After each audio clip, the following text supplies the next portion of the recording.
Everyone, welcome back to another edition of Super Prime UK with your MJ Group Super Prime Valuation Specialist, myself, Rob Cohen. And myself, James Wild. Welcome everyone to your budget special, live, post-UK budget, autumn special, delayed, had once, with a mini budget, revised, and wherever we are today.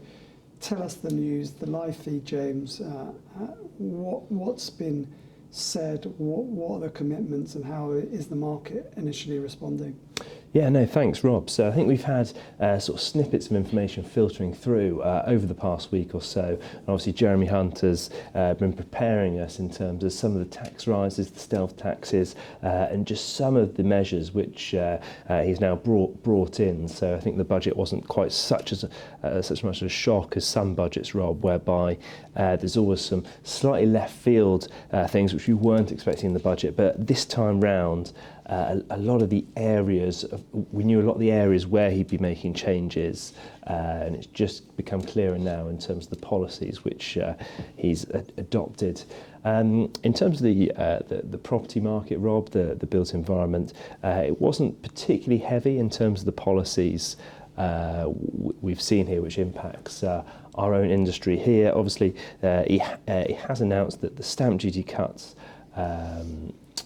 from the previous budget have remained till March 2025, so relatively sort of small savings there, about sort of £1,500 or so, with obviously the changes to the first-time buyers as well, which is a lot more meaningful change to the stamp duty there. So I think that's still a positive. That's going to remain for the next 2.5 years or so, Rob. And again, allows more people to, get on the property ladder without such capital expenditure and sort of their deposit pots being eaten into by stamp duty. In terms of some of the other tax measures which Jeremy Hunt has brought in, we've got electric car drivers now going to pay road tax from April 25. In terms of tax thresholds, the personal allowance for income tax is going to be frozen for another 2 years until further 2 years until April 28. The top rate of tax threshold is coming in from £150,000 to £125,000. In terms of some of the state pension payments and the disability benefits, those are going to increase in line with inflation around 10%. So whereby he's taken away, has sort of given back, Rob, and it has been a real budget in terms of to try and tackle the cost of living crisis. So a lot of measures here to really help those people that are, at the very sort of point where it's really hitting home, that cost of living crisis. But in terms of some of the positives, Rob, I don't know if you can dissect some of the positives from the budget today. Yeah, it seems like the initial market response is relatively calm, and having been through what we've been through over the last nearly 2 months now, all we're looking for is stability and some foundations to build off.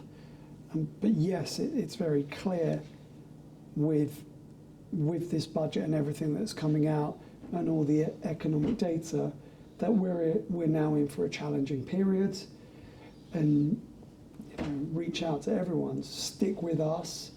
We're here to talk and help and guide you through what we're seeing on a daily basis. So stick with us, and we will week by week talk you through the downturn that we're in and evidently seeing, and all of the fallout from all of the policies and the market activities as and when they happen. That's it. No, thanks, Rob. I think 2 important points to make there is also the windfall tax profits on the oil and gas firms. That's increased from 25 to 35% and extended until March 28. Some extra revenues there for the government, and a new temporary 45% tax on companies that generate electricity, which will apply from January. So I think that's going to obviously impact some of those energy firms, Rob, which have been making record profits over the course of the last 12 months or so. So I think definitely the general public will be generally quite welcoming of those 2 points, certainly. And obviously we've got the price freeze ending in April 2023. That will still end in April, but moving forward, the threshold has been increased to an average of about £3,000 per annum on the energy household bills. Great. Last week we were talking about two-tier market, how the retail lending mass market across the UK has seen a huge slowdown because of the uncertainty and the unprecedented conditions that we're facing. At the same time, we've seen a steady flow of interest, demand and activity and transactions in our prime, super prime space. What is the data telling us this week, James? Yeah, thanks, Rob. So a very positive sale this week, just over £16 million in Kensington, a very prime house there selling just there. So, as we've continued to mention, transactions at the top end of the market are still happening across the markets, more so in that sort of 2 to 5 million space, and obviously the sort of 501 million. There is still fall-throughs taking place there, just as people's situations change. There's uncertainty in the market, some price chips which have then caused the agreed price to then change, and one party is pulled out. So a number of reasons there for some of those fall-throughs. In terms of the data for the past week, 320 transactions this week. So still relatively positive on the new instructions. Price reduction is still prevalent at just under 200 this week. Under offers 156, so it's slightly slipped on the under offers over the past few weeks, whilst the sold price is 138, which again just below average for the year, but is good evidence that the market, within the market, there is still transactions happening. People are still bringing properties to the market, and ultimately there is still buyers out there. Yeah, I think it's really important to understand that a lot of super prime acquisitions are cash transactions, or their currency trades, obviously currently at the moment very dollar driven, and so not as affected by mortgage rates and interest rates increasing.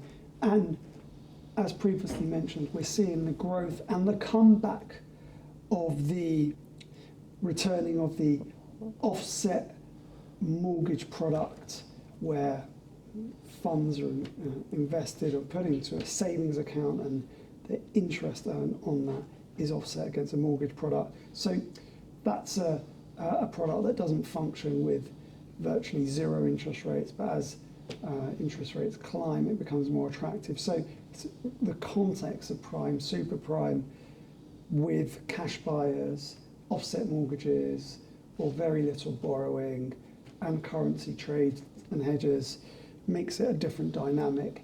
Hence why we're seeing reasonably good flow of transaction compared to the retail residential market that, like we said last week, has really slowed down with challenging mortgage rates and conditions, uncertainty, volatility, nervousness, Mexican standoff, people holding off, waiting to see what's going to happen.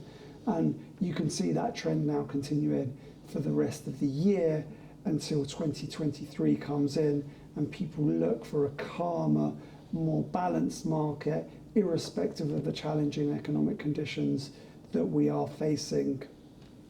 Yeah, no, thanks, Rob. And in terms of those international buyers, obviously in the summer we had a slight return of the international buyers, and obviously in the autumn we've had a lot of overseas buyers taking advantage of the currency position in the UK. Certainly a number from the US coming over to acquire property. However, still being not wishing to sort of overpay on property, still sort of competitively bidding, but obviously their money is going a lot further than it was this time 12 months ago. In the last few weeks, we've seen a huge push from the Middle East presence coming into the market with some big acquisitions, and that's a trend to be followed.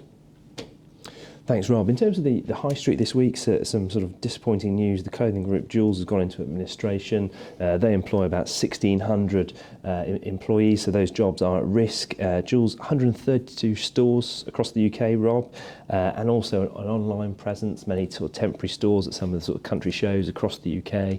I'm sure that often people have seen them at the races.